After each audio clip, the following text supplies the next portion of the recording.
Hold up, I ain't trying to stump, man, but the Yeezys jumped over the jump, man. I be in and out of arenas like I'm Scottie Pippen. Left my elbow in the pot, a la Vince Carter. Bitch, you weren't with me shooting in the gym? James Harden with the range on me, nigga, way back. Coach, they won't knock me off my pivot, get it. Been flowing stupid since Vince Carter was on some through the legs arm and a hoop shit. And you can live through anything if Magic made it. Ladies and gentlemen, if you don't know, now you do.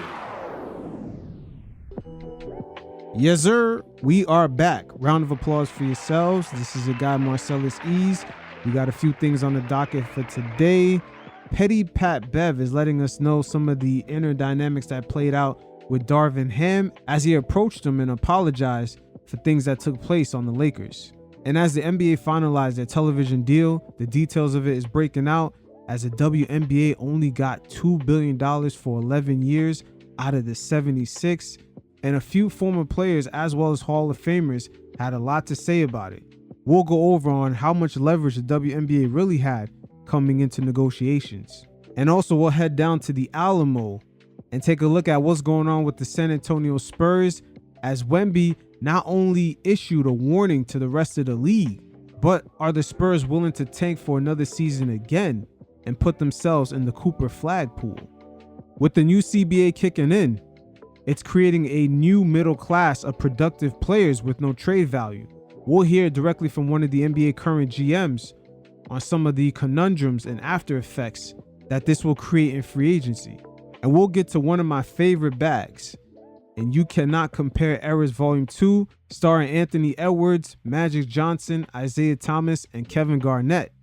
A clash that takes place between two generations that normally fail to understand some of the inner dynamics that took place in their era. And finally, Fubo Sports successfully has threw a monkey wrench in ESPN, Fox Sports, and Warner Brothers Discovery venture plan with the Venu app. There's a gold rush to be first in the live sports streaming landscape that requires much adaptation. But unfortunately, these legacy companies are stuck on cruise control based off of old business models that used to work in the past.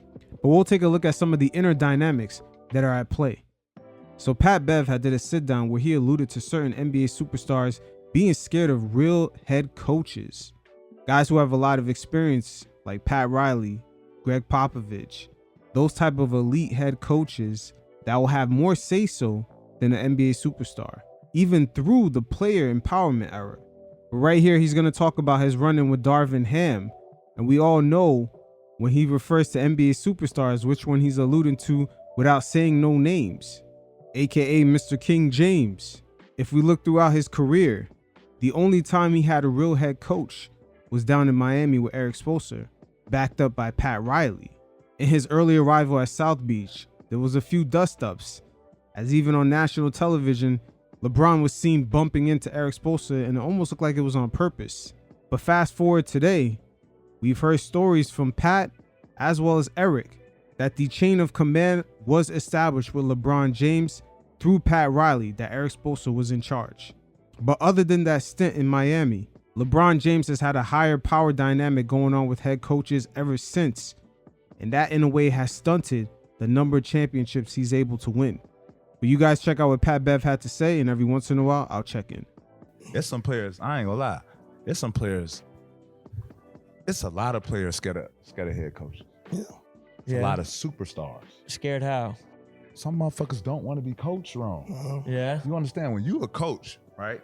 Especially a coach that won, and you come to a team with motherfuckers that ain't won before, I don't have to listen to you motherfuckers, man. I won. Y'all haven't. Yeah. And with coaching comes with, it's a bank. You don't just go out the bank and just take. You gotta put some shit in and take. Yeah, have some equity. Yeah. You know what I'm saying? So like.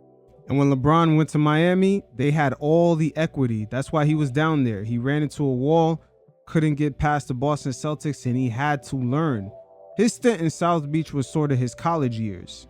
And then he went back to Cleveland with the blueprint.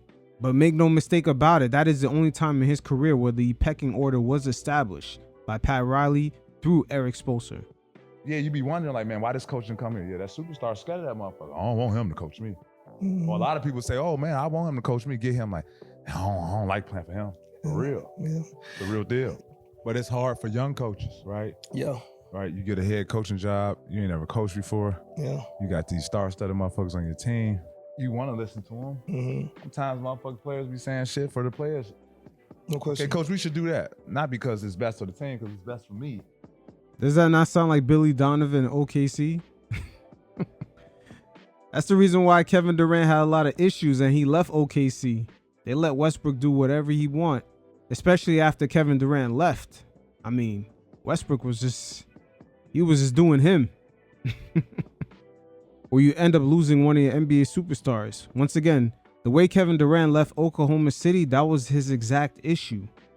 They've never held Westbrook accountable, and it continued to affect the team well after Kevin Durant left. As we've seen even with the additions of Paul George and Carmelo Anthony, they still couldn't get past the Utah Jazz and a rookie Donovan Mitchell in the first round. Go back to the table. And mind you, and I just got done securing a bag upstairs from Israeli team. I mean, this is happening while we was in Summer League Vegas. I see Coach Ham walk past. Mind you, I ain't seen Coach Ham on a personal level since I left Lakers. Mm-hmm. Right. I see Coach Ham. Coach Ham come up to me. What up? I don't even know his move. I'm just, what up? Can I get 5 minutes? I'm like, oh shit. Okay. Oh, what up, Ham? What up? I just want to let you know, Pat, I apologize. Like, oh shit. Damn. Pat Beverly set this up lovely. First he mentioned superstars not wanting to be coached. Then he mentioned Darvin Ham. So it leaves you to ask yourself, who was he really talking about? Fuck, you know, as a coach, never supposed to apologize. Motherfucking decisions you make is decisions you make. Why? Because you the motherfucking coach. Right. Apologize, Pat. You was right. You was right. What were you right about? Need to practice more. Fuck that. We need to do more. What is Pat Bev trying to say? LeBron James and the Lakers are not practicing? Just went off talent. Need to do more. Fuck that. We need to do more. Fuck it. We need to rap it. Gotta rap it. Need to rap it. I'm fucking confused. Rap it. We don't have really time to practice our schedule. Fuck that, coach. Film it. Rap it. There's ways you can rap it. Walk through it. Everybody's shoes untied. He just had a lot. He had a lot on his plate. He's the first year coach. He's coming from the East. He trying to balance. You got Russ. You got AD. You got Bron. You got fucking LeBron James. Like you got the fucking LA Lakers. Like, god damn, I dream about playing for the Lakers. Now I'm the fucking coach. Like, you feel me? Like, he was assistant coach there. Like, it's a lot going on. Fast. Right. So, you ain't gonna listen to Pat Bev. Not at that time. You know, come on, Pat. You talk your shit again. Oh, fuck that, coach. We confused. Don't nobody know nothing. Rap it. Yeah. And then fast forward, and you was right. That's interesting. The Lakers are confused. Nobody knows anything. Right here, you're getting a little insight on why D'Angelo Russell seems so frustrated.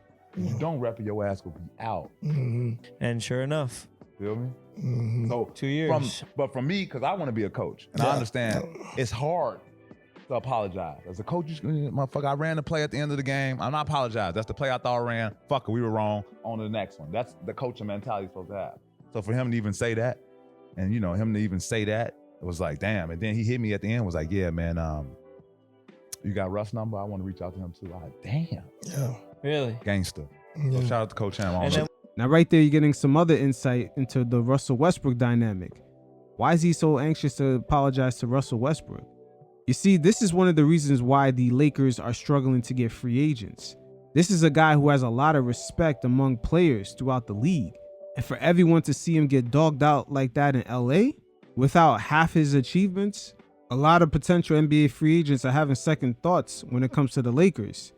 And you see it play out no further than this summer. Forget the top free agents like Klay Thompson bypassing the Lakers, even sacrificing more money to go to Dallas. They did not even land the marquee role players in this summer's free agency class. So the Lakers are at a very interesting and pivotal moment, and it looks like they fully bought into the let's just cash in on the LeBron James spectacle. But hey, Pat Bev, ever since he got booted out of LA, he's been throwing subtle jabs. And this is once again him giving a little insight to some of the chaos that's going down there in LA. So as the details get revealed in the NBA's new $76 billion television deal with ESPN, NBC, and Amazon, there was a lot of curiosity when it came to the WNBA portion of that deal, especially with the additions of Angel Reese and Caitlin Clark sort of providing a boost to the league. But come to find out of that $76 billion for 11 years, the WNBA will only be getting $2.2 billion of that for the 11 years, which equates to roughly around $200 million a year. Now, when it comes to public perception, this looks like a complete lowball. But in the business world, the NBA can hide behind the fact that they could only negotiate with numbers from the last couple of years. So today's price could only be negotiated by current day numbers. And basketball legend / Hall of Famer Cheryl Miller had quite a few things to say about the current deal. Those lines, there's reporting about a $2.2 billion media rights deal out there. There's rumor of it? Reporting about the next media rights deal. Then if I'm not great with numbers, low ball. Why do you say that? That's a low ball. You're saying how much? 2.2 billion over 11 Not years. enough. Not even close. Now, I'm not trying to inflate it a whole lot, but a 2's nice. An 8 would be better. That's what I'm talking about, because they know. They know. And we certainly have come a long way. And I'm not about gouging, but it's a long time overdue. And we're going to continue to get better and better. All you have to do is look at, college basketball and what's coming next, the next wave of excitement. And you have this now, and pretty soon we're going to add another gold medal. So women's basketball is in a great place right now. Just what do you need to do then in your mind to go from 2.2 billion to an 8 billion, as you say? We need tough and fair negotiators and visionaries, and we need a bully. We need a bully behind the table that's willing to say, we'll break up the pieces and go from there. But there's a certain number bigger than 2 that we want. Now, Cheryl is right. The league is in a great place.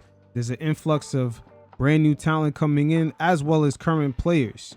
And things were kind of building up for the WNBA before even Caitlin Clark and Angel Reese came in a couple years prior, especially with the rise of the Aces and the Liberty.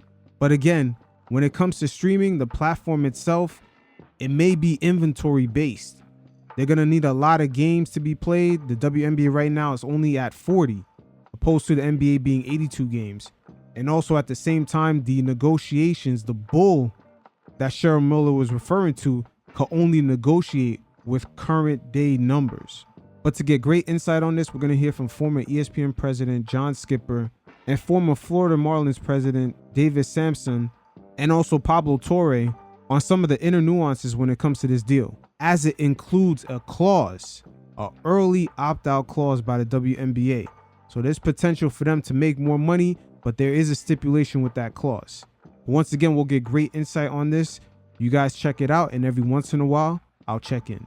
The WNBA made an announcement that all of a sudden they are getting $200 million a year from the exact same partners who are spending $76 billion on the NBA. And we discussed this. The WNBA was not able to negotiate on its own, so they negotiated with the NBA, and the NBA picked a number out of the blue sky that happens to be the number John said. It's really amazing. Out of all the whole numbers in the world, incredible prediction. There's an infinity of numbers, and you had it perfect. They were going to certainly give the WNBA the same or something approaching the same proportional increase that the NBA overall deal got. It's being hailed, though, as such a victory for the WNBA, and I would just... It is a victory for the WNBA. And again, I will semantically quarrel with you. The WNBA couldn't do this on their own. Certainly they could do it on their own.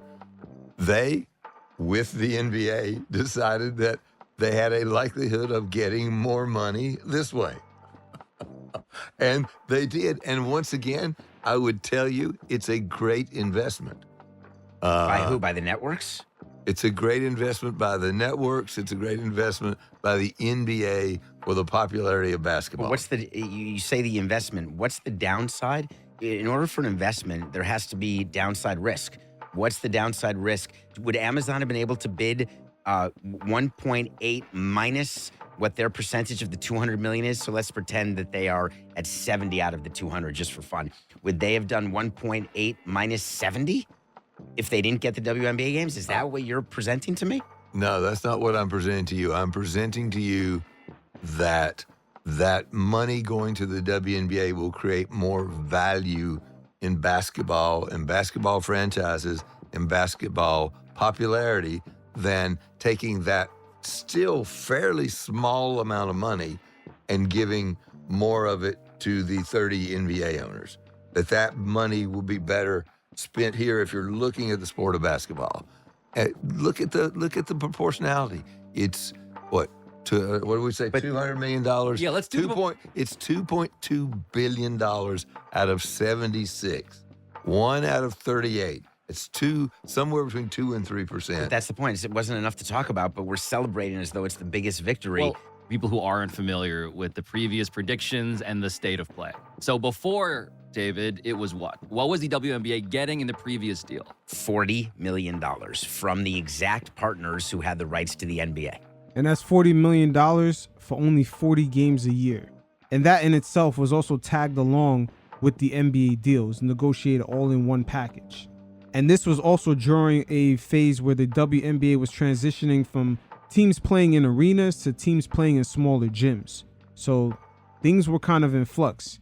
Keep in mind, the WNBA, their most legendary and most successful team, the Houston Comets, they don't even exist today because they just basically filed for bankruptcy and disappeared. But they're equivalent to the Chicago Bulls when it comes to team success. I think they got $40 million from ESPN because I do not believe that TNT had a women's basketball package. So that would be proof that the NBA didn't force them to take a WNBA package. Right, and there was the plus, I believe, $20 million or so. That Disney and Ion. That's Ion and CBS and Amazon. All three, I think, and I can't be sure I got that right. John Skipper is right. The finals will be spread around 3 different networks, ESPN maintaining 5, while NBC and Amazon each will have 3. So unlike the previous deal, all 3 partners will be participating. It's not going to be like how TNT had it before where they don't pick up any of the games. Have WNBA packages and didn't have NBA packages. I'm wrong then. I didn't realize that ESPN separately negotiated the WNBA deal that the NBA bifurcated it. No, we, as you pointed out, the leagues all value their assets. They presented us with a collection of assets that they said this is what it's worth. Since I wasn't calculating it as specifically, I had said, here's what we want to buy. They said, here's what it costs. I said, how about this? They said, how about that? Mostly, as I've said to you before, we did more negotiating on what we got for our money than we did always on the money. Because when you have must-have league rights, the league gets to assert their leverage by naming a price. Mm-hmm. We do, other than with the NFL, we generally would get it down some, but then we'd also get a lot more assets for that. We wanted the WNBA, but I did not negotiate it separately. So here's the accounting in full. The league currently has media deals with Ion, CBS, and Amazon, as John indicated. On top of the ESPN agreement, the deals, including the ESPN agreement, are worth $60 million, as presently constituted. When all of these agreements are reached, however, the WNBA's average annual TV rights fee, this all via Sportico, will be worth at least $260 million. And so multiples, David. Mm-hmm. Multiples. This just continues the narrative that's a great narrative, that the WNBA is this league where Caitlin Clark is, women's sports, women's basketball. It's having a moment. Let's make the moment last. And the way we're going to fake it till you make it is we are going to pin a number that is the same multiple that the NBA got when there's not one underlying reason that the WNBA would have gotten the same increase that the NBA. I can't think of one business principle where with the performance of the WNBA would indicate that they should have that same increase that the NBA had. Can you? Now, David Sampson right here is presenting the reality In the business world, you're going to have to use your current day numbers to prove that you can get a certain amount of money. The WNBA can't get a major increase on potential, only on current day numbers. That is the reality on the business side. On the public relations side of things, especially on social media, that's a nice feel-good story. But once again, in the business world, it doesn't work like that. Poke some holes in this than I would if I was you. But the ratings are up more for the WNBA than the NBA. The percentage basis? Yes. WNBA was a slash, but okay. The attendance at the games is going up.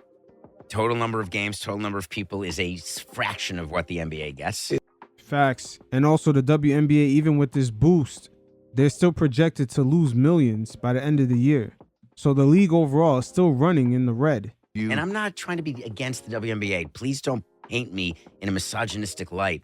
I'm merely saying that, A, you've got an incentive you have knowledge of how to be right on this argument we had and to make me look bad. B, you also have a job where you are selling media rights to a women's league. So this is very beneficial. We should disclose that. And David, despite Caitlin Clark, despite these percentage increases, despite the atmosphere of these games, which is probably different to a casual consumer, you're saying, and yet, the way you get to these numbers it seems almost offensively anti-mathematical to you. It is exactly, that is exactly how I would put it. And it's not based on reason, and I'm fine with it. There's a lot of ego premiums in the world of sports and in the world of business, so I'm perfectly fine with that. I just don't like when things get mislabeled. And I don't like when somehow we're confusing the WNBA's increase as though it's merit-based versus being on the tail of the NBA. There is obviously better health in the WNBA today than yesterday, of course. But to say that it merits the same type of attention that the NBA gets is not proper. Well, nobody's saying it has thus far merited. We just pointed out that it's getting somewhere between 2 and 3% of the money. Is it worth? Would I, sitting at ESPN, think that the package is worth that 2.5%? Yeah, I would. If you said you could buy for 97.5% of this money, you could have just bought the NBA. I would have said no. I'd prefer. But I'm asking you to do it differently. Would you have paid $200 million as a standalone company in the open market without getting NBA games? Would you have spent $200 million on the WNBA? That's actually the perfect question. And keep in mind, that league is also losing millions. And these networks have to answer to shareholders. So they're going to have to explain to why they're investing so much money in a league that has yet to be profitable. Sell you the warranty. You have to decide if it's worth it or not. All three of the new partners decided it was worth it. You think they had a choice? I don't think. Nobody ever told me I couldn't get an NBA deal. And apparently TNT got an NBA deal without buying it. You were the A deal. We were the A deal. And that shows where the That's why we put that big value in the A deal. Exactly. You can be fooled by his draw all you want, and he's never going to admit any of this, and it's fine. It doesn't bother me anymore. I used to not sleep after we taped these. Yeah, John Skipper, former president of ESPN, he's towing the line right now because being very truthful about the WNBA or just anything in general when it comes to regards of women, just overall around that ESPN Disney ecosystem, it's a very touchy thing. But make no mistake about it, the suits behind closed doors, when it comes to their money, shit is never that touchy. They're going to be straight up. Shows on a Wednesday. Well, I am happy to hear that you're sleeping. Perfectly well. But there is one more thing I want to find out about today, because there is this clause that I want to cite to The Athletic that, quote, there is an agreement between the league, the WNBA, and the media partners to revisit the rights deals with good faith talks after 3 years that could replace them to reflect the league's growth, end quote. And so, John, what does that sentence indicate to you? What I think it means to me is that the WNBA, on the trajectory they're on, we're hoping to get paid for a continuation of that trajectory with more money, and that the partners decided there was a limit to how much they were willing to pay, but said, you know what, if it blows up the way it's blowing up and it's going up 100% every year for the next 3 years, we will have a good faith discussion about what that might mean for our rights payment. There is no greater legal eyewash than the two words good faith. Hard to disagree. It often makes people feel good to get it in a deal, but your lawyer will always tell you, won't they, that it actually means nothing. It mostly means bad faith is what it actually Unless mostly it's means. said with a drawl, in which case you're like, oh, this faith does sound pretty great. Comes with tonic. Now, I have to say, in the contracts that I had good faith things written into, they have sometimes been cited and sometimes been used. But if you go to court, it'll have no legal bearing. Now, right there, former ESPN president John Skipper letting you know there is nothing legally binding the NBA and their television partners to renegotiate the WNBA's portion of the TV deal. But in today's media landscape, make no mistake about it, there might be pressure on the public relations side, especially with the aura around the WNBA players just being so outspoken. Because when you get to the nitty gritty of this deal that starts in 2026, that good faith, that quote unquote good faith renegotiations will only happen all the way in 2028. So the television partners will be eating pretty good off the Caitlin Clark and Angel Reese tree if it goes as expected with the boost. And in a way, that should provide enough proof of concept that, okay, we could possibly give them much more. This is how much we're making, and this is our new offer. Who knows? But again, on the business side, there's nothing really holding the NBA as well as their television partners to restructure that deal. Very idea, that faith in this That world. it's a headline makes me laugh. David Sampson, John Skipper, two very different types of lawyers. But it is what it is. It looks like the NBA kind of put like a nice little PR bow tie on that contract to make it look good in case they received any backlash that the WNBA is only getting $2 billion out of that 76. But on the business side, there's nothing that's really going to contractually obligate them to renegotiate that deal, no matter who it's advantageous to. But I tell you what, the WNBA at times, the aura around that league is very adversary to the NBA, even though the NBA is supporting them. Still, in a way, with the influx of cash, these are good problems to have. Now, the San Antonio Spurs are at an interesting point in their rebuild. We've seen them add NBA veterans like Harrison Barnes and Chris Paul to kind of help mold their younger players, especially their fourth overall selection is Stephen Castle, a 6'6" guard who could possibly be a really strong defender, has great penetration and good defensive instincts off a rip. But it's been very unusual for the San Antonio Spurs to be missing the playoffs for this long and also having multiple seasons where they're sort of tanking. Again, with the upcoming 2025 draft just being so deep, are they willing to do it one more time? Even with the NBA changing the lottery odds, it's still highly probable that they will land someone good, even if they fall into the top 5 to 6 picks. NBA insider Justin Tremaine gave great insight to this. You guys check it out, and every once in a while, I'll check in. But also, how many years are they going to tank as well? Because it seems like now it's 2 straight years of tanking, right? Already. Like they tanked for Wembanyama. They tanked this past year because there's no other way to look at it, Eddie, when you're playing a guy like Jeremy Sohan as your point guard. You're tanking if you're doing that, okay? You're not trying to win games. So that's 2 years in a row where they're tanking. They're really going to tank a third consecutive year. When I think they've missed the postseason 4 consecutive years, right? Now, Popovich's going to want to miss the postseason 5 consecutive years. That's got to be a little bit of a hit on his resume if it's 5 consecutive years without a postseason appearance. But again, like why is Oklahoma City so good right now, right? They're the best team in the West, but what did they do? Like they didn't have a guy as good as Wembanyama, but they had an MVP candidate, Eddie, hiding in clear sight in Shai Gilgeous-Alexander. What did they do with him every year? They shut him down because they didn't want to win. So like they purposely retarded his growth in order to make sure that they lost games and were able to acquire other talent. Now, they did that before the league changed up the lottery odds. And ever since, OKC really hasn't had the same luck. So the Spurs turning around today and trying to do the same thing, it might not bear good fruit.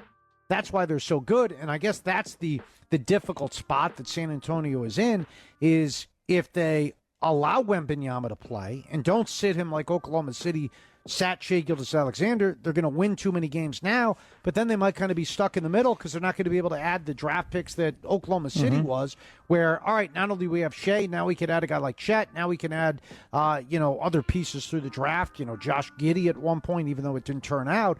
So that's the difficult part here for San Antonio. Now, one thing we can add to this is Zach Collins returning and also Devin Vessel with that right foot. The Spurs will return with a deeper team this time around, but just like Justin said, they don't want to fall in the middle of the pack. That is the worst position to be in. And the way Wemby is coming up, it seems like already the NBA game is clicking for him.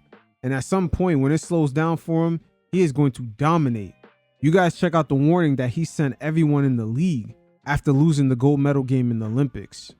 Nobody's going to take that from me. It's I'm learning, and it's I'm worried for the opponents in a couple years. Yeah, NBA and FIBA? Everywhere. Damn, that man said everywhere. See, Wemby, he's coming for that Michael Jordan portfolio. And that Mamba mentality really exists in him. That's the part that a lot of fans have not yet woken up to. He's not one of these first overall picks that's just happy averaging, 20 plus points a game and being the leader of their team and just being the figurehead, getting likes on social media. He's not that. He wants all the awards, all the championships. He's really gunning for that. And this is another thing that the Spurs have to juggle, the expectations of Wemby when it comes to winning. Just Luka's portfolio under the age of 25 is exceptional. The Western Conference Finals appearance, the NBA Finals appearance, consistent long battles in the playoffs against the Clippers, and Kawhi Leonard and Paul George. And the Spurs are still kind of used to building from a mom and pop standpoint. They take it slow. They evaluate things. They don't make any immediate free agency splashes. We've never really seen it from this franchise. Even their approach this summer was very steady and slow. In a way, it almost seems like Chris Paul happened to fall on their lap. And they also acquired multiple first-round draft picks for Rob Dillingham. They got a 2031 first-round swap from Sacramento and a 2030 first-round swap from Minnesota, which sounds about right, with these teams not necessarily being at their peak by that time frame. So they have plenty of draft assets and salary cap to make big moves. And we'll see how the mom and pop franchise of the San Antonio Spurs begin to make moves in this new NBA era. As the NBA enters into this new CBA, we're seeing the rise of the star players who are valuable, but in the open trade market, they have no value. And this is something we as the NBA audience are not used to seeing. A lot of teams wanted Lauri marketing, but as soon as the Jazz signed him to that 5-year, $238 million deal, let's say 2 years from now, the number of teams that can actually trade for him is very, very small. They're not going to like him at that price point. Same thing for Trae Young. He has 3 years, $137 million left on his deal, and he is still a valuable player in today's league. But trades for him were very slim. Same thing for Zach LaVine. He's not as much of a star, but he does still have value in the league. But teams today, even if he didn't have an injury history, would still be hesitant to trade for him. Which leads me up to Brandon Ingram, a star who's eligible for an extension and does have current day value to the Pelicans. But at the same time, they seem like they're at an influx of what price point to sign him at. Because if they do give him at least a decent number on a deal, he's going to virtually become untradeable, which for the first time in today's NBA does not mean he's not valuable. He just has no value in the trade market, but he can still put up decent numbers in every game. The Pelicans GM David Griffin spoke on this. You guys check it out, and every once in a while, I'll check in. So I think from a relationship standpoint, we've been really clear we prefer Brandon stay with us, and Brandon's been pretty clear he prefers to stay with us.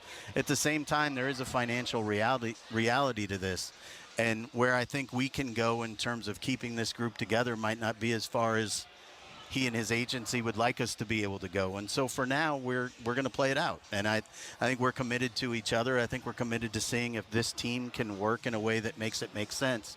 We're not in a market where we get to be wrong.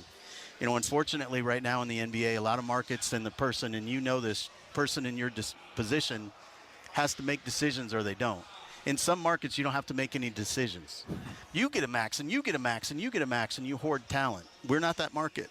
So we're going to have to make sure the fit is right, and we're going to have to make sure that we can keep the group together. So if there's a way we can do that with Brandon in a sustainable way, we want to do it. We see Pat Riley right now kind of going through the same thing with Jimmy Butler and his extension. Jimmy is obviously valuable to the Heat, but they got to be very, very strategic on what price point they should get him at going forward under these new CBA rules. Because right after that deal is inked, that player's trade value is going to be significantly less under these new CBA rules, even though he has on-court impact on his current team. And I think he feels the same. Do you feel his value around the league is high? Are there a bunch of interested teams in him? Even the media needs an adjustment period right now because the quote-unquote star player trade value in the open market is no longer in correlation to his current value on the team, even if he puts 24, 25 plus points per game, very similar to Trae Young. Everyone can see it. Trae Young is valuable. He still puts up all-star numbers. But because the price point that he's at under these new CBA rules is going to affect how many teams can really even acquire him. So it's not just from the fans, it's also from the media, because the media tends to correlate teams not wanting to trade for a guy, meaning that he has no value around the league. No, he just doesn't have the value because of his contract. It's interesting. I would have told you that coming into the offseason, his value was incredibly high, and he was one of the players that everybody on our team, everybody asked our team about. I think what happens is, and Ryan, you know this really well, when you don't have to pay them, you want all of them. Right. And then when you actually have to hand them $50 million a year, mechanically it gets complicated. And so I think one of the things that's fascinating about this new CBA is the teams that benefit the most from a player like a Brandon Ingram are teams like ours that think we're a Brandon Ingram away from being a championship caliber team. Does that not sound like the Utah Jazz? The player that they're looking to draft or the player that they're looking to acquire maybe through free agency was Lauri Marketing. Small market franchise, not really looking to go crazy, making a big free agency splash. They're sort of in the middle of a rebuild. Marketing was a perfect player for them to re-sign. And that's really going to happen a lot throughout the league. Even though he had high trade value before he struck a deal, we're going to see after the grace period where he can't be traded, that his value in the trade market is going to plummet compared to his output. Once again, this is all under these new CBA rules. They've made this so restrictive just to trade players. The days of Russell Westbrook signing a supermax and getting traded, same thing for James Harden, the Damian Lillard trade from Portland to Milwaukee, those days are over. Trades like that are going to be virtually impossible to make. Mechanically, this CBA doesn't allow most of them to make a trade. So this is the first market in the first year that I think you're ever going to see that. There are a lot of guys that are mechanically incapable of being traded. And Brandon's somebody, fortunately, we have no real desire to trade, so it doesn't matter. But I think at the end of the day, that's going to be something that becomes more common. And it definitely will be more common. There's numerous teams that have major decisions to make. You could look at Julius Randle. The value for him on the Knicks is nowhere near compared to his trade value, especially if he strikes a new deal.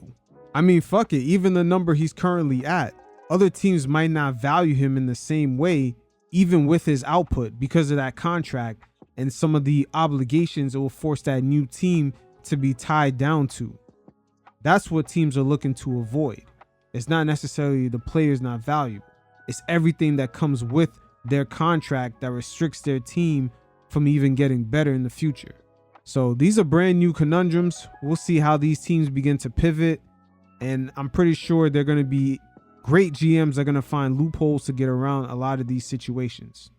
Now, this will be a continuation of the series You Cannot Compare Errors. And this will be Volume 2 starring Anthony Edwards as he goes to war with Magic Johnson and Isiah Thomas, as well as some of the other players of the old school.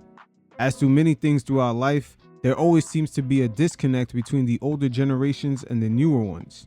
But at the end of the day, they went through very similar trials and tribulations, and even triumphs. And Anthony Edwards right here made a series of statements almost downplaying the older NBA players And it's no fault of the brother. He may just not know, but he definitely left a lot of things out of context. The NBA is a ever-evolving entertainment product, and historically, we've seen the league bend the rules based off the generation of players that are coming in and how certain dynamics of the game get stale to the NBA viewing audience. Maintaining that attention and interest in the game is also important. But again, we see many things change throughout the NBA's history, them introducing the three-point line in 1980, just 4 years before Michael Jordan came into the league. Also, the freedom of movement, such as the way players dribble the ball, the way you can palm and cuff the ball. Those rules have been tweaked throughout the years. As you can see, Isiah Thomas, the way he dribbled in the late 80s is very different than Allen Iverson entering into the league and displaying a lot of crossovers that mesmerized the crowd, but in a different era will be considered a carry or a travel. At a time, things were so strict, if guys even on the run just fumbled a pass, that would be considered a violation. That's how strict the rules were. And a lot of the moves we love to see today, such as the spin move, were for the most part called a travel in certain eras of the NBA. You could even take a look at the way players today are able to have a gather step and then go into the Euro. The gather step alone in certain eras of the NBA was considered a violation. It wasn't really accepted until the early 2000s, around the time LeBron got into the league, i.e. Manu Ginobili with the San Antonio Spurs. And a more recent example of us seeing the game change is the way that James Harden is no longer allowed to hook and sort of jump into a shot and try to land on the defender. That's no longer a foul. And a lot of those ticky-tack tricks are taken out. Jumping into defenders like him and Trae Young used to do, all that has been alleviated to make sure the game flow continues, especially around the late 2010s, where the regular season ratings started to show because of all the stoppage of play. And of course, we cannot forget the change with the hand checking rules and the changing of illegal defense. NBA players were not really allowed to zone up unless they actually fully committed on the double team. So again, just adding a few context to what Anthony Edwards said before we hear from him. And in a way, there is no doubt the players of today are definitely more skilled, especially with the influx of global talent coming into the league. We're going to hear plenty of stories of late first round to second round picks becoming perennial all-stars and even Hall of Famers. So a lot of the players that were the enforcers back in the day will find it very difficult to keep up in today's NBA landscape. But again, all these players kind of go through similar circumstances and they all adjusted their games for the current rules in the eras that they played in. But let's take a look at what Anthony Edwards had to say. I didn't watch it back in the day, so I can't speak on it. They say it was tougher back then than it is now, but I don't think anybody had skill back then. Michael Jordan was the only one that really had skill, you know what I mean? So, that's why when they saw Kobe, they were like, oh my God. But now everybody has skill. Again, right here, Anthony Edwards showing his youthfulness by mentioning Michael Jordan was the only one that had skill, but yet he had to go through Magic Johnson, Isiah Thomas, and Larry Bird. But yet, after Michael Jordan, Kobe Bryant was the next person he named as having skill. Different generations sometimes don't understand the nuance of what was going on in certain eras. The rules in the 80s, 90s, and early 2000s was very physically defensive. That's why we've seen a lot of the games end 70-75 versus today. Guys are coming in with more skill, but they're also given the breathing room to show it off with the freedom of movement, the way that they could push off defenders with that off arm, and also having freedom of movement with the gather step into the Euro. And hell, even the NBA pushing the three-point line back, giving players a lot more space to operate. But NBA all-time great Magic Johnson had a very interesting response to this. You guys check it out. Anthony Edwards just said the other day that there really wasn't any skilled players in the NBA back in the day outside of Michael Jordan. That's what he said. Your response to that, Irvin Magic Johnson? Well, you know, I don't never respond to a guy that's never won a championship. There's not nothing to really say. He didn't win a college championship. I don't know if he even won a high school championship. So Magic Johnson letting everyone know that there's levels to this. Everywhere he's been, he's experienced success on the highest level. And Magic, in a way, is letting everyone know he is not responding to that. That shit is way beneath him. But his all-time rival, Isiah Thomas of the Detroit Pistons, perhaps the greatest little man to ever play in the NBA, put things into proper context by bringing up the rules and some of the inner dynamics that's going on with the league that allows Anthony Edwards to have a lot of the freedom that he has today. You guys check it out. They look faster today because of the rule change, which prohibits holding and hand-checking to impede progress. In football, for example, wide receivers can play in the middle of the field without fear and rack up more yardage. Today, the rules favor quarterbacks and receivers. That NFL comparison nailed it right on the head. There are many wide receivers in the NFL Hall of Fame today that'll let you know that they never went down the middle because of this. Especially guys like Randy Moss has definitely let this be known. But it's amazing how the NBA media never publicizes the rule changes. Meanwhile, they can't wait to plaster how much a player is making per year before he pays taxes, his agents, insurance, and all kinds of other fees. And the casual consumer of the NBA can't identify why players almost on a daily basis are having 60 to 70 point games a few seasons ago.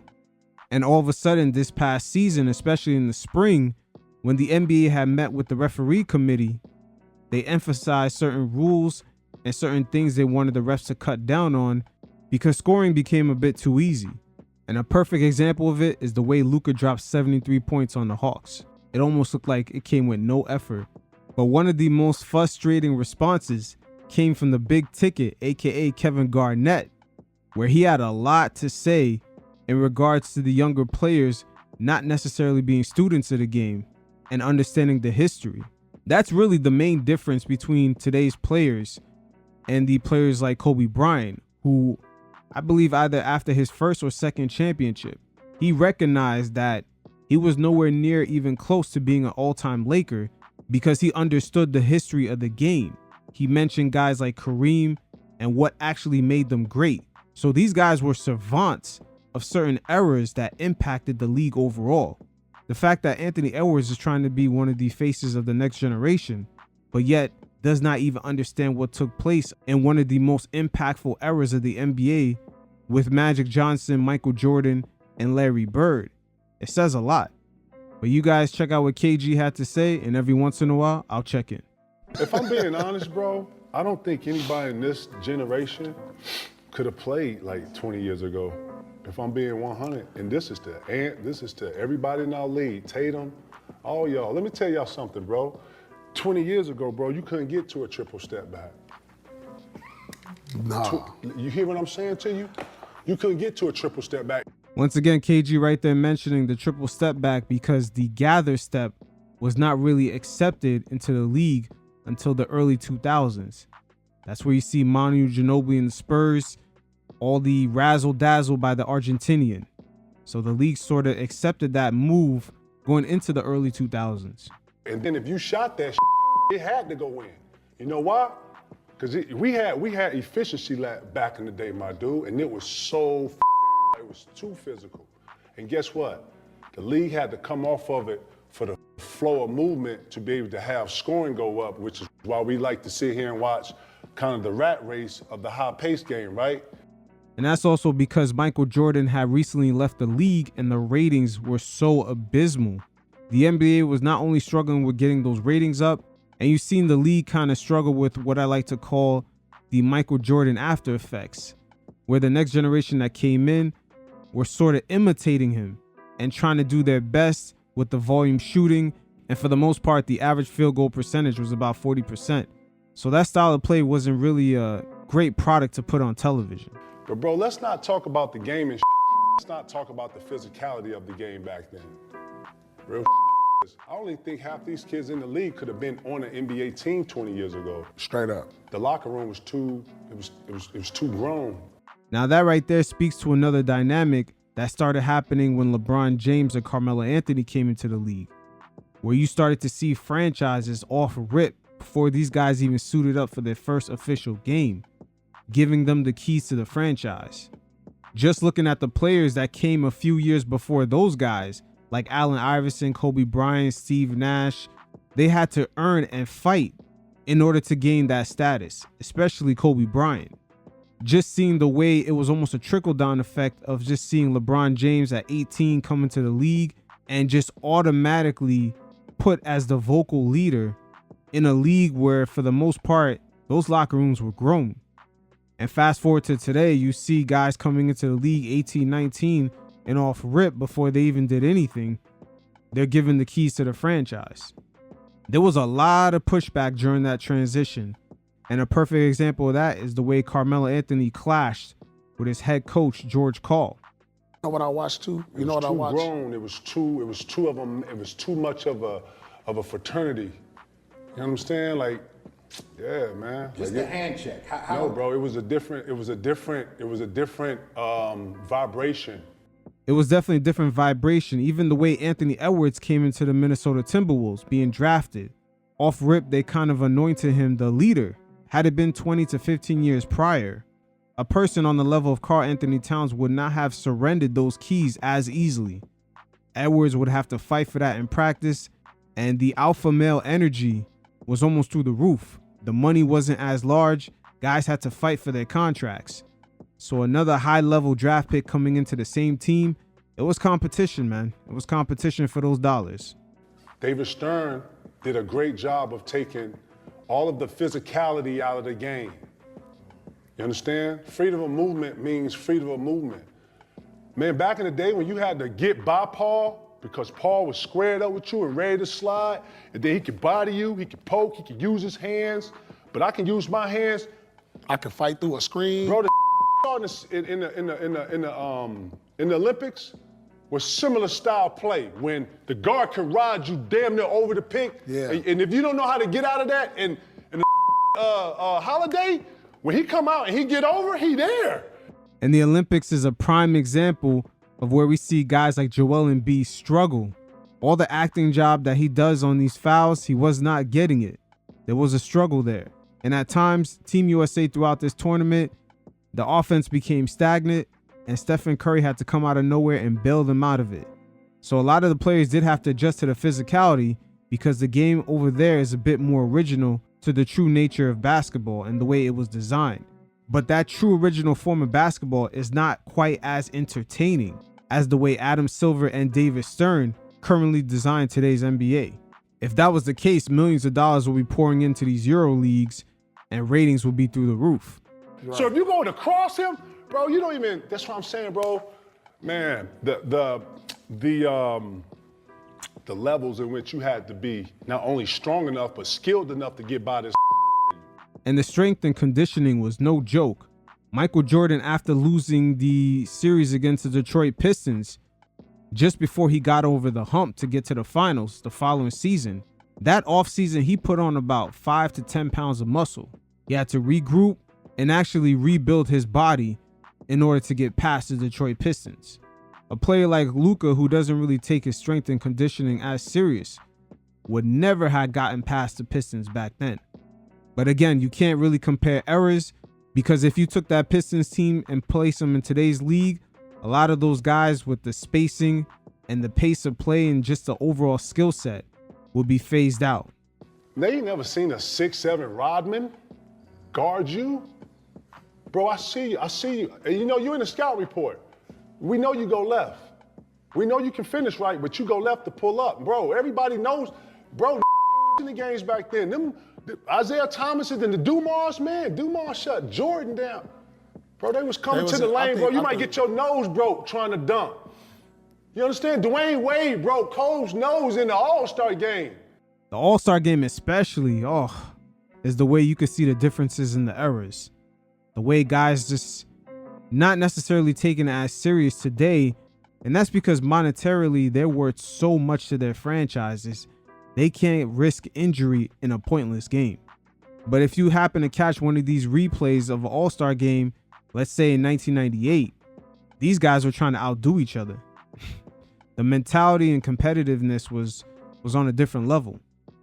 Man, bro, it's just different. It was very different back then, bro. Real.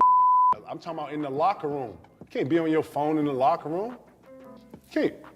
Bro, 20 years ago, Nah, nobody in this era could have played 25 years ago. We said that. And I'm talking about not just the play and all the skill that everybody got, actually was called bad shots and lack of efficiency. It was until they start data and saying take more threes than twos. Before then, we played ball, bro. We didn't give a that the GM couldn't come down and say, put into a game plan with a coach like Doc or D'Antoni talking about, we trying to get touches and touch the paint. Bro, I didn't see. Yeah, it's hard to say more skill. That's what I'm trying to say. Nobody in this era has a mid-range. You couldn't get, nobody. That's false. Jokic has a mid-range. Booker has a mid-range. Kevin Durant has a mid-range. That's really a lack of innovation on the coaches and the GMs. And the ultimate model that a lot of these teams try to follow is the Phoenix Suns of the mid-2000s, where Mike D'Antoni actually used the mid-range game. He used all facets of the overall offense to get buckets. It just wasn't layup and threes. And that analytical style of play is really what's hurting the views. The games look way too predictable. Basketball is an art, and it's way more than just layups and threes. It was always a beautiful thing to watch teams have versatility in styles. Maybe you might watch a fast-paced team go up against a team with a great center, or a team that had a more defensive play style, and they got a lot of buckets in transition. Adam Silver and that competition committee has steadily been tweaking the rules a bit to add more versatility to the game. Nobody in this era has a post game. And the ones that do look amazing. Look at Shea. Shea got a mid-range. Yeah. You know what I'm saying? It's only like a few of them got. That's what I'm saying, bro. 2 dribble, pull up. Yeah, they don't try to do it. Okay, young fella, if you hear me. And then y'all exhaust the ball. Y'all are dribbling the air out of the ball. Right. I.e. Anthony Edwards, especially during these Olympics. And that's going to be a conundrum for Team USA going forward, depending on how he evolves his game in the next few years, as he's going to try to chase championships. It's going to be interesting to see how he adapts his game, because currently right now he sometimes falls into the trap of just holding on to the ball too long, and he's not making decisions quick enough. So for the 2028 Olympics, if he's going to want to be that leader, he's going to have to evolve his game into being more of a playmaker also, and improving on his passing. I'll dribble the ball 100 times more than another. Right. Catch it off the bounce. 1 dribble, 2 dribble, pull up. Let me see you do that off the bounce. Right. Let me see your skill work off that. I ain't even known it like this, but bro, you can't come and expect a rebuttal. Bro, real was totally different. And you had to have that work, and you had to really work on your You know, you was out 2-3 games, man. Your teammates, hey, bro, what you doing tonight? You going? Nah, I can't go, man. My toenail off, man. I can't. Nah, bro, you can't even come in here and lead no that. You hear me? Nah. So you had to strap it up, and you had to get out here. You had to dive on the floor. You had to get in the rumble. Yeah. Right. Real you had, man, it was men leading men. Yeah, ain't none of these no lockout. And Anthony Edwards don't know what's going on with the league policy. This, bro, you understand what I'm talking about? The leader, bro.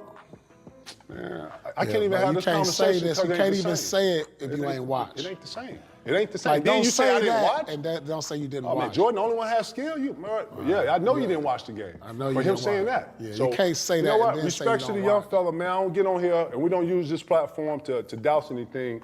But I'm not gonna start the cooning. I'm here to elevate the game. I'm here to help the young players elevate themselves. But it's always different eras. And when you hear Michael Jordan and some of the greats talk about the different eras of play, the 80s was different from the 70s, the 70s was different from the 60s, the 60s was different from the 50s.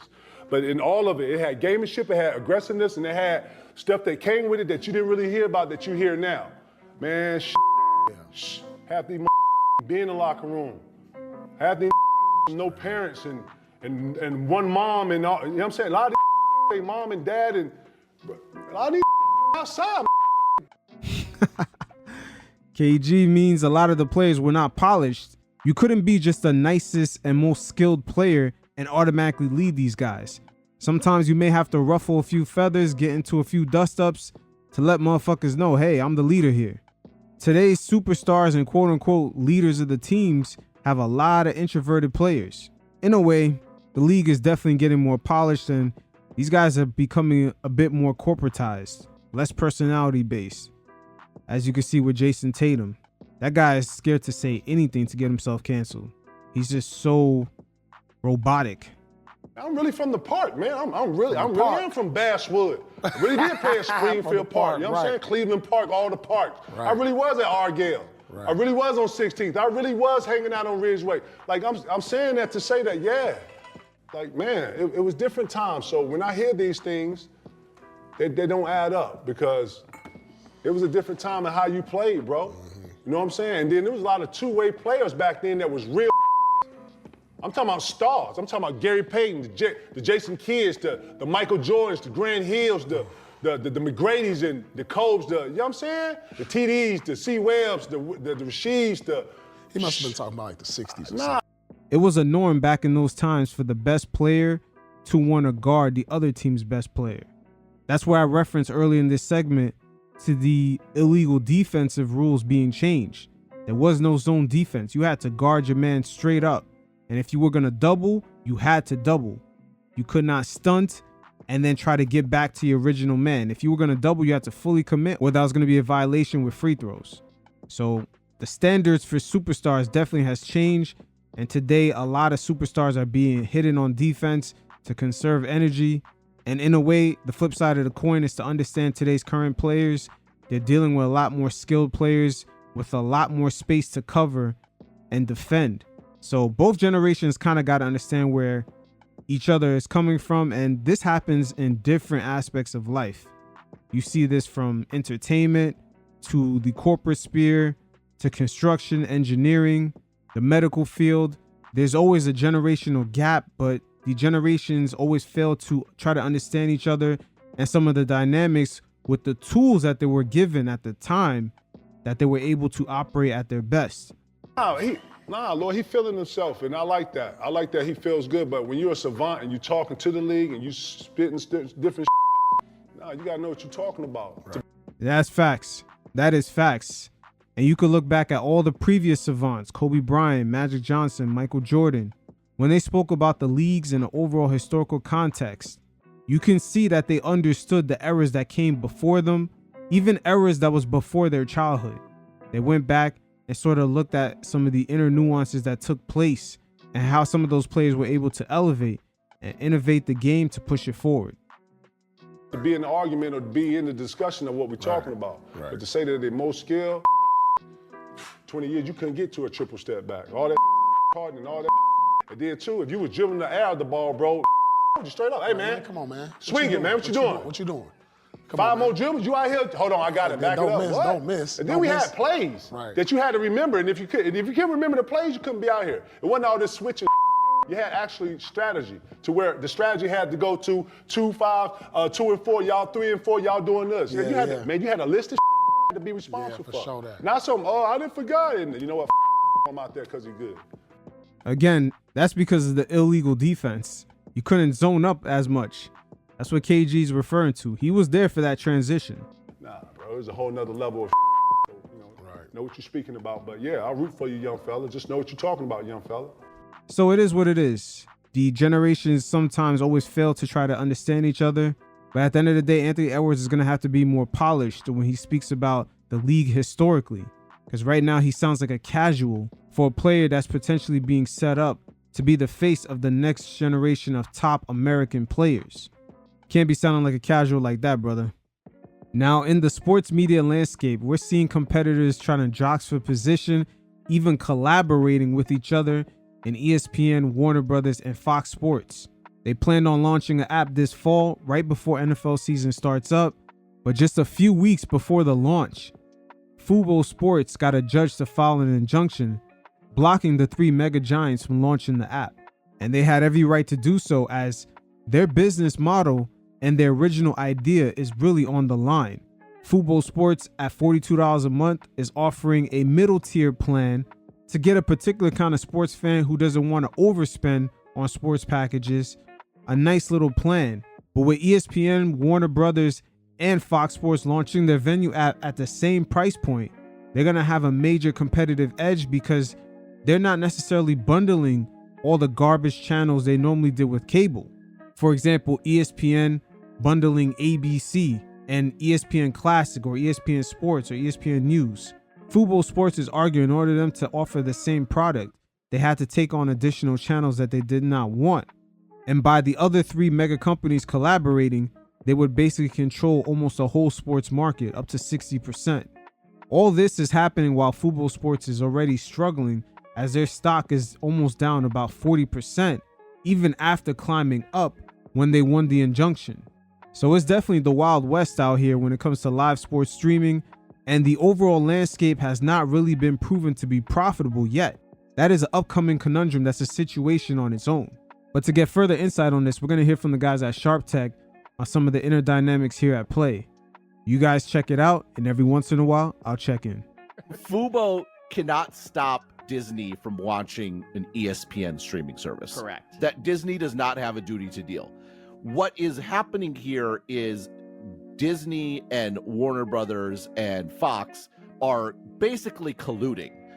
And that's not legal, right? Like the broader, we've talked about this before, and this is a bit where, one of the challenges of becoming sort of a finely honed business, the sort of bullet train, to use our sort of long-standing analogy, is you're not just limited in flexibility in terms of your own decisions of what you want to do. You do become legally constrained in what you sort of can or cannot do as well. In this particular case, Disney in particular is sort of the kings of this, is, you want ESPN, the most important channel for a cable bundle? Guess what? You're going to have like these 15 other channels, right? And I wrote about this years ago when I think it was Sling launched the first sort of virtual bundle. And they had a very limited set of channels because they wanted, again, everyone wants to deliver only the good channels, quote unquote. Everyone wants to only deliver the good channels, but here's the conundrum. There's no sports package right now that has everything that someone would want. No matter what you get, you're going to have to sign up for an additional streaming service to get access to the overall package that you want.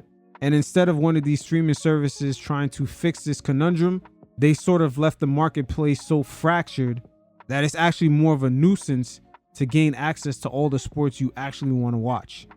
They've approached this in the manner of, okay, let's just get a skinny bundle where it's like a little bit under 30, but it doesn't have as much. And then we'll get a medium bundle like Fubo Sports, and the attempt that ESPN, Fox Sports, and Discovery is trying to do with the Venu app, where it's a middle tier plan at $42 a month.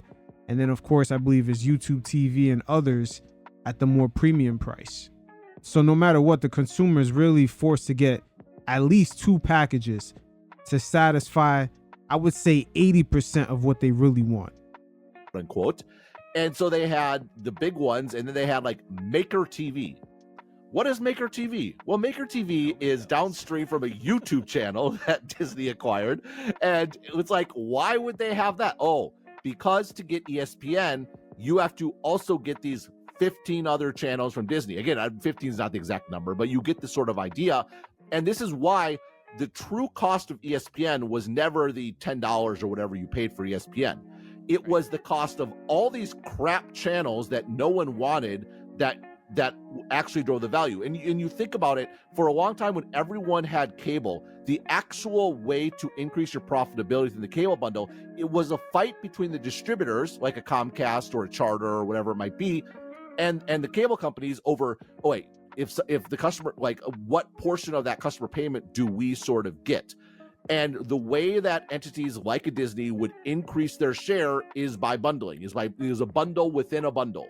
And so we get more and more of these sort of bits and pieces.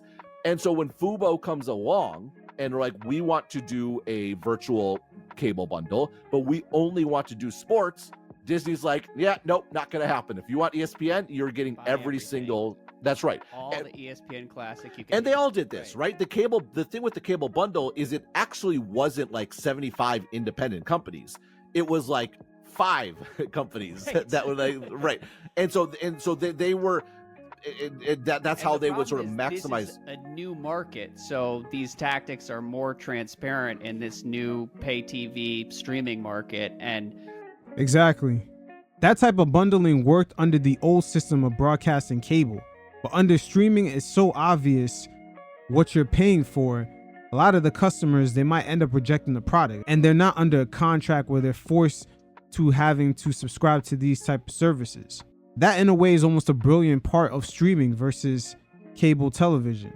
the fact that you had to actually click through the channels to really see how much garbage you wasn't really going to watch versus streaming, everything being on one screen, and you could actually see what exactly you don't want.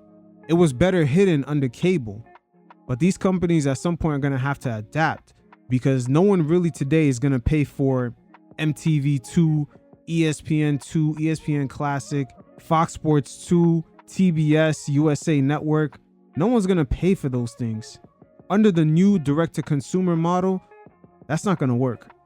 What's happening here is that now, after all these years of telling Fubo, you can only buy ESPN if you're buying 8 channels from us or whatever the number is. We're now going to sell ESPN directly as part of this joint venture that, oh, by the way, is going to be cheaper than the product that you've been offering sports fans for all these years. Right. So if Disney wanted to let Fubo just sell Disney and then go to Warner Brothers and just have TNT and just do XYZ, they could launch this joint venture, no problem. The issue is they're restricting this ability to sort of pick and choose the channels that you want to themselves.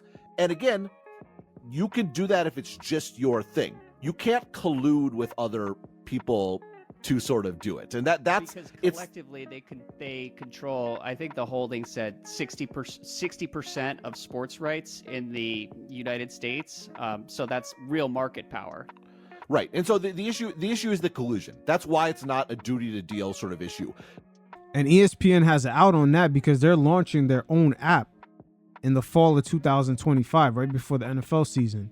So this venture between ESPN, Fox Sports, and Warner Brothers with the injunction is dead on arrival. And most importantly, they're going to lose time to have proof of concept. There was a nice little window before ESPN launched their own app to collect data to see how the app is working.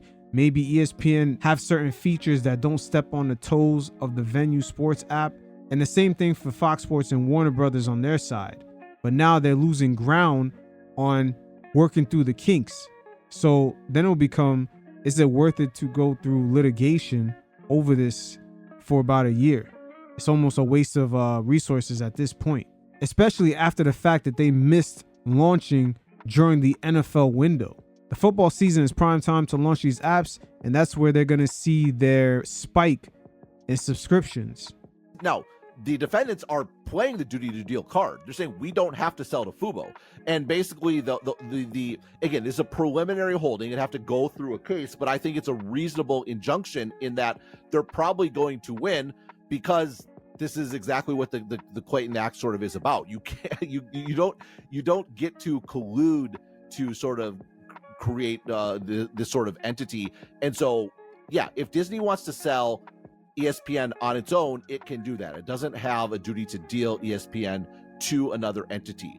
It also can't make restrictive agreements with other companies that sort of favor itself and lock other folks out. And so I think it's a pretty clear ruling.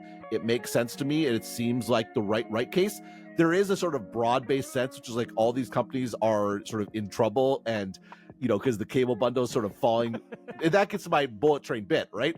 Like, sorry, like when you optimize for this specific use case, just because that use case is falling apart doesn't mean you get to undo the realities of your optimization, right? It kind of like the Google and Android thing, right? Google doesn't get to sell Android and push it as being open access and then retroactively lock it down. You don't get to change the terms.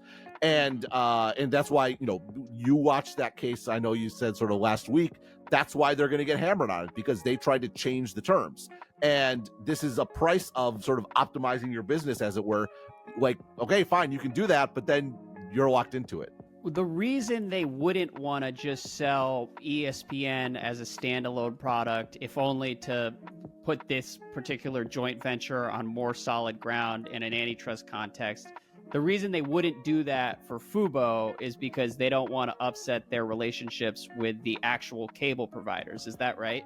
Yeah, I mean, all their terms and like whatever, they still make a lot of money, like from cable. Like, even though it's dwindled to like half the population, That's So they still a don't lot of money. allow Fubo to be like way cheaper than the cable bundle because they don't want to upset the apple cart. Yeah, I mean, number one, At some point, they're going to have to make a sacrifice. And if they want to be profitable and growing under streaming, they're going to have to loosen up the collar in those cable bundles. But again, as of right now, streaming is not really proven to be profitable outside of Netflix. there may be contractual restrictions that they can't do that. They can't sell to someone else. But number two, they don't want to because, you know, I think Maker TV has since bit the dust, but the Maker TVs of the world are still driving revenue for Disney. And so this is, you know, this goes back to the Disney Charter standoff from last year, which was really Charter saying, look, your strategy has been very effective. It's been so effective that you're basically taking more than 100% of our TV revenues. And it's been so effective that during that dispute, when Charter did not have certain channels on because they were negotiating, instead of letting their customers know that they were working things out, they actually pointed them to other services to sign up for. That right there was Charter letting the networks know that your product is not as valuable as you think. And we're going to point our customers to your competitors. You know what? Whatever, that's fine. We're not paying for your crap channels anymore. It's done. It's over. And that was sort of the big thing at issue here. And oh, by the way, you're going around us with sort of your streaming service sort of down the road. And what was the actual service that Charter was sort of pushing? They're saying, hey, go get Fubo. That's what they were telling us, like, hey, why not? Interesting, because I was very skeptical that this joint venture was ever going to work, because I'm not sure that there's really a market for sports fans who are willing to pay $42.99 a month for some sports, 60% of sports, but only need to watch 60% of sports. I thought this was going to be a situation like Microsoft Activision, where the market would have taken care of this problem on its own, and there just would not have been much of a response to this product. Well, no, but it kind of is all the sports you need, because all the other sports are by and large on the on broadcast, right? So if you get an antenna and then this sort of can fill in the pieces, maybe not a huge market. Now, these guys right here are probably not really that big into sports, but not everything is on broadcast. It depends what market you're in. Some of the local teams in the NBA are on broadcast now due to the fallout of Bally Sports, like the Phoenix Suns, and I believe the Dallas Mavericks, and even the Utah Jazz. But most of sports is not on broadcast. But depending on where you are in the country, most people are going to have to get two services to satisfy about 80 to 70% of their needs. Because at the moment right now, that is the cap of what the marketplace can actually offer to their customers. This was a joint venture that wasn't going to succeed, and then the sports forward streaming service that is having struggles of its own, and it all exemplifies how lost this industry is. Right. No, exactly. That's kind of the irony of this, right? Like, I think it is a clear antitrust sort of violation. And also, to your point, maybe it doesn't really matter because the whole thing's screwed anyway. This is sort of you see this happen a lot where company, like, the natural response to a shrinking industry is consolidation. Like, that's what sort of makes sense, because you still want to get economies of scale. You still want to, and so it makes sense that as the market gets smaller and smaller, the remaining entities should sort of combine. Now, that philosophy is going to be quite interesting under streaming, because the audience interaction with that whole platform is way different than it was under cable. Let's say a network like TNT, if you're watching that specific channel, the NBA would own that time slot where they're making sure that their product is the only thing being shown. But under streaming, the audience could just hit a back button and they're going to have access to 40 to 50 different movies, documentaries, and seasons of television shows. It's a complete different interaction. So it's going to be interesting to see how that plays out. But the old model of bundling, it's going to be extremely difficult for companies to get off that high. And that does tend to run into antitrust issues, which is like, but if you zoom out, and I think this is actually a reasonable defense of the joint venture and a reason to be skeptical of antitrust sort of generally. If the market was growing, no one would want to actually be doing this joint venture in the first place. The fact they're trying to do something anti-competitive is actually a function of the market is shrinking and maybe this actually is a more efficient way to serve customers sort of in the long run, and not letting it happen is actually anti-customer. It does get to the bit where one of the issues with antitrust is it is interference with the market. And in this case, it actually kind of is a consumer-friendly market response that this joint venture is being mooted. Consumer-friendly for now. I think if they were if they were successful in driving these skinny bundle competitors out of the market, the $42.99 would be hiked up sometime in the next couple of years. Of course it would. The leagues are going to want more money. These streaming services are in business with the NFL, the NBA. They're not coming to you after 10, 11 years from now and going to ask for the same amount of money. They're going to want double their rights. That's how it always has worked, especially for the NFL. NBC coming out of nowhere and just giving the NBA more money than the NFL. Make no mistake about it, the National Football League has an early opt-out clause, and they are going to exercise that and ask for more money because the ratings that they produce is not even close to the NBA's. To be very, very expensive. But there are no skinny bundle competitors. Well, there wouldn't be if Fubo was driven out of business, our favorite streetwear streamer. The point of Warner Brothers, ESPN, and Fox Sports collaborating is their version of the skinny bundle. They're trying to take over that market. They want to serve up all kinds of customers, whether you got a few dollars in your pocket or you're diehard sports fans that want all the packages, or you're just a guy who casually watches it, maybe when you get home from work for 1 or 2 hours, but you don't want to shell out a lot of money. They want access to the whole demographic instead of presenting one product to the market that can satisfy a diehard.